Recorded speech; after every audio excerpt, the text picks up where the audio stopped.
Aujourd'hui sur la Minute Agile, nous allons voir qu'est-ce que le Customer Journey. Le Customer Journey est une façon simple de représenter le parcours d'un utilisateur.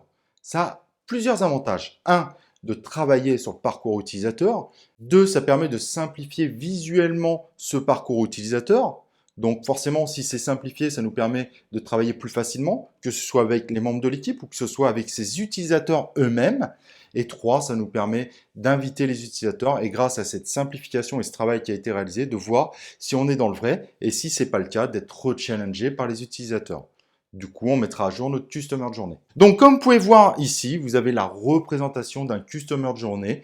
Nous avons un client sur un site e-commerce et nous avons dessiné son parcours, en tout cas le parcours idéal qu'il aura sur notre site e-commerce. Évidemment, il y a d'autres parcours possibles.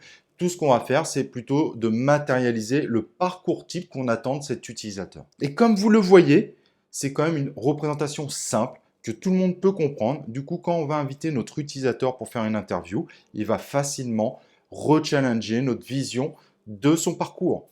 Et peut-être qu'il nous apportera des précisions qu'on n'avait pas vues et ça va nous permettre évidemment d'améliorer ce parcours utilisateur. Donc, n'oubliez pas le conseil que je vais vous donner. N'hésitez pas à faire le Customer Journey de chacun de vos utilisateurs sur votre application. Ça vous permettra de mieux connaître l'ensemble des utilisateurs et donc de faire un produit qui est plus adapté à chacun d'entre eux. Pour tracer notre Customer Journey, c'est relativement simple. Donc, on commence, on met une première case, par exemple sur notre site e-commerce, la home page. Puis, on va mettre le parcours type qu'on imagine de notre utilisateur. Donc, aller rechercher un produit ou, par exemple, de naviguer dans les catégories pour aller trouver un produit. Ensuite, aller sur la fiche produit. Ensuite, ajouter un produit au panier, etc., etc. Le but, c'est de garder un tracé qui est relativement simple. Et puis, entre chaque case, il suffit de tracer les flèches pour dire dans quel sens ça va.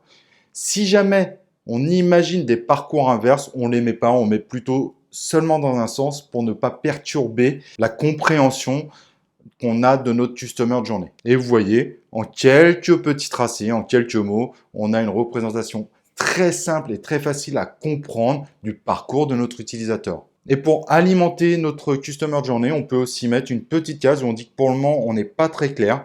Ça nous permet de mettre une certaine perplexité et de se dire, il va quand même falloir travailler cette partie-là parce qu'elle est quand même difficile à mettre en œuvre, que ce soit fonctionnellement ou techniquement. Voilà, j'espère que cet épisode rapide de la Minute Agile vous aura bien fait comprendre ce qu'est le Customer Journey, son intérêt et ce qu'il va vous apporter dans la vie de tous les jours. Et n'hésitez pas à vous inscrire sur notre chaîne YouTube et de cliquer sur l'icône de notification pour recevoir toutes nos nouvelles vidéos en notification. Et moi, je vous propose dans ce cas-là de se retrouver dans un nouvel épisode de la Minute Agile.